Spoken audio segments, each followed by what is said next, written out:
Terima kasih pemirsa, Anda masih bersama kami di segmen terakhir Perempuan Bicara edisi hari ini, Bersatu Bangun Bangsa. Saya ke Kak Mega. Kak Mega, sempat terpending tadi, apakah pemerintah saat ini sudah turut andil untuk kemudian mengambil peran-peran positif supaya menciptakan ruang untuk pemuda-pemuda kita? Kalau saya melihat sih mungkin sudah ada usaha ya untuk sampai di situ. Saya pernah melihat beberapa lorong sih sebenarnya yang kayak memang dikasih ruang berekspresi seperti menggambar. Saya lupa namanya apa sih itu, tapi yang jelas sudah adalah sedikit ruang itu. Tapi itu pun menurut saya masih sedikit.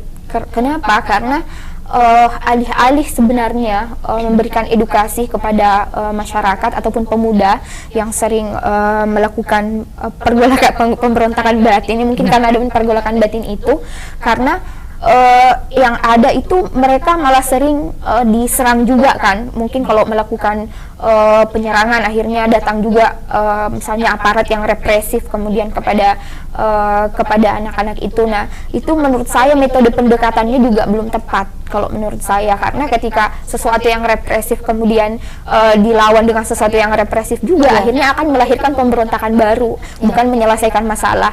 Nah, itu lebih banyak di situ. Kemudian kita cenderung hanya menyalahkan, kemudian kita kalau masyarakat kita itu paling banyak menyalahkan dan melabeli orang misalnya. Kita tidak pernah melihat bagaimana kemudian latar belakangnya sehingga dia menjadi seperti itu. Ya akhirnya ya pemerintah juga pasti yang dipikirkan adalah mereka memang bersalah begitu, mereka memang wajib untuk dikasih tindakan represif juga, bukan lebih kepada bagaimana mengedukasi mereka, tapi lebih bagaimana kemudian melawan juga mereka secara represif, belum untuk lebih ke mengedukasi.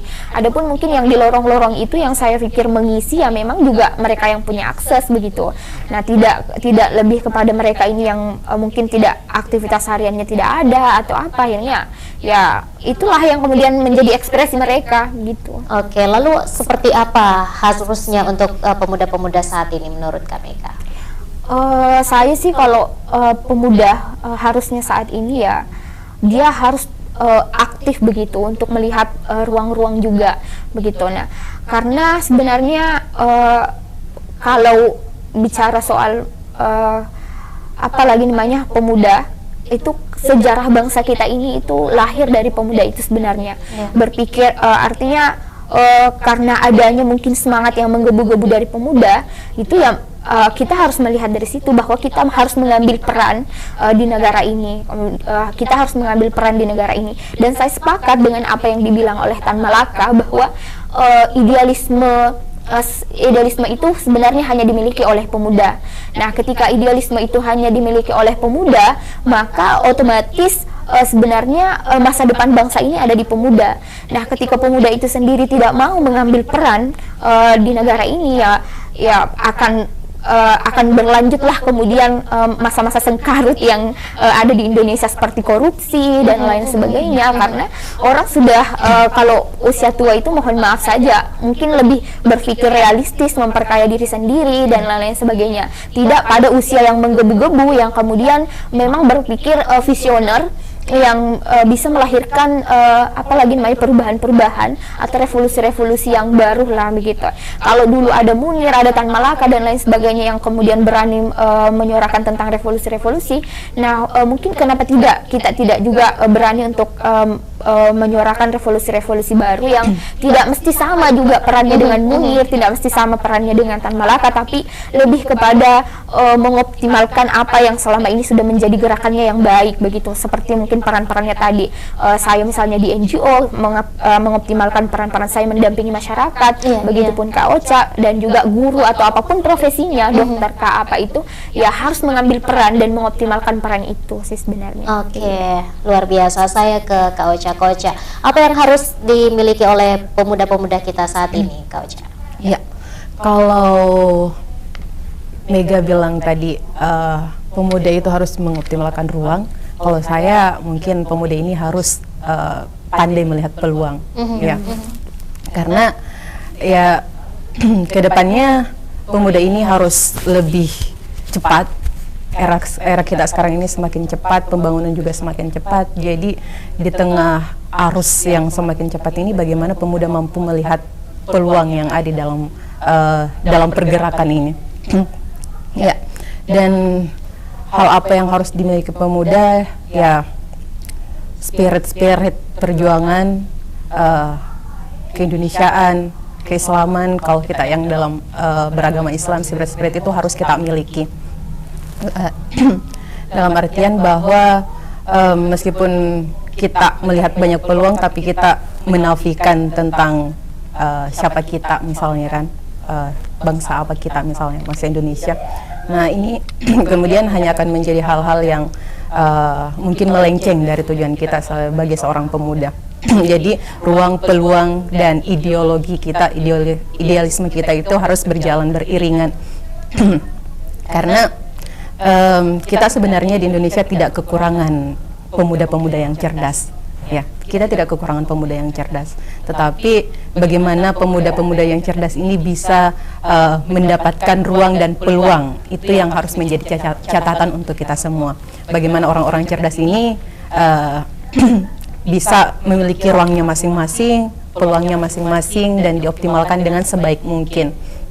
Karena mungkin sudah menjadi rahasia umum ya, banyak orang-orang cerdas Indonesia yang kemudian keluar dari negara Indonesia hanya karena dia tidak mendapatkan ruang di negaranya sendiri. Ya, jadi kalau saya kedepannya mungkin sinergitas antara pemerintah, pemuda itu harus diperketat sehingga kita tidak kehilangan lagi pemuda-pemuda cerdas kita yang lain seperti itu. Oke, karena kita di segmen terakhir, silahkan Kak Mega dan juga Kak Ocha closing statement sekaligus harapan. Kak Ocha terlebih dahulu. Oke, closing statement saya mungkin sebagai seorang perempuan, ya bagaimana perempuan itu juga berdaya, ya. Kita sebagai seorang perempuan memiliki ruang yang sama dengan laki-laki ya, sebagai seorang partner kerja, partner bergiat, partner untuk membangun bangsa. Karena kalau hanya laki-laki yang membangun negara Indonesia ini, yakin dan percaya negara kita tidak akan pernah maju. Karena kita juga adalah bagian besar dalam negara Indonesia yang bisa menggerakkan perubahan. Kemudian pesannya untuk para pemuda, ya bagaimana pemuda sekarang bisa memanfaatkan ruang yang ada dengan sebaik mungkin, bagaimana pemuda-pemuda yang sekarang mampu melihat peluang dan memanfaatkan itu, bagaimana juga pemuda-pemuda sekarang bisa ya dalam artian lebih kritis ya, sebagai seorang yang agent of change, social of control, dan moral of force kita sebagai seorang misalnya mahasiswa ya, kalau kita kotakkan sebagai seorang pemuda, bagaimana kita bisa menggerakkan perubahan-perubahan itu, dan pemuda-pemuda Indonesia bisa lebih berdaya, khususnya kita sebagai seorang perempuan. Dan juga jangan sampai kita membaca Indonesia hanya pada wilayah kota-kota besarnya saja, karena kita Indonesia ada di Sabang sampai Merauke, ya. Kita juga punya, kita terdiri dari beragam kultur, beragam wilayah, budaya, dan banyak pulau-pulau di Indonesia yang harus dilirik bersama, dilihat bersama, dan bagaimana kita bersama-sama memikirkan jalan keluar terbaik apa yang bisa kita berikan untuk negara kita, untuk bangsa kita. Baik, saya ke Kak Mega. Kak Mega, silakan harapan dan closing statement Anda. Oke. Kalau saya mungkin Hari Sumpah Pemuda ini adalah salah satu spirit kemudian untuk membangkitkan kembali semangat-semangat pemuda, melihat ataupun mengevaluasi apa sih sebenarnya yang sudah dilakukan selama ini. Apakah spirit-spirit Sumpah Pemuda itu masih dipegang teguh hingga hari ini, ataukah memang kita mungkin sudah melupakan peran kita sebagai pemuda. Nah, tentu banyak hal yang bisa kemudian kita lakukan sebagai pemuda untuk membangun bangsa ini, termasuk dengan mengoptimalkan peran kita sebagai pemuda dan turut andil dalam segala perubahan sebenarnya untuk semua sektor, harusnya diisi oleh pemuda sebenarnya. Karena tadi itu bahwa pemuda itu masih pada tahap yang sangat revolusioner, sehingga kemudian mudah sekali sebenarnya muncul ide-ide baru yang akhirnya bisa membangun bangsa ini. Kemudian harapannya tentu tadi mengoptimalkan ruang-ruang yang ada dan terus apalagi namanya terus mengevaluasi diri, terus mengasah kemampuan dan bagaimana turut mengambil peran-peran itu sendiri dan tidak harus melihat kemudian apa yang sudah dilakukan orang lain, tapi bagaimana juga berinisiatif dan mengoptimalkan apa yang kita sudah punya saat ini, begitu sih kalau dari saya. Baik, terima kasih Kak Mega, terima kasih Kak Ocha sudah berdiskusi bersama kami di Perempuan Bicara.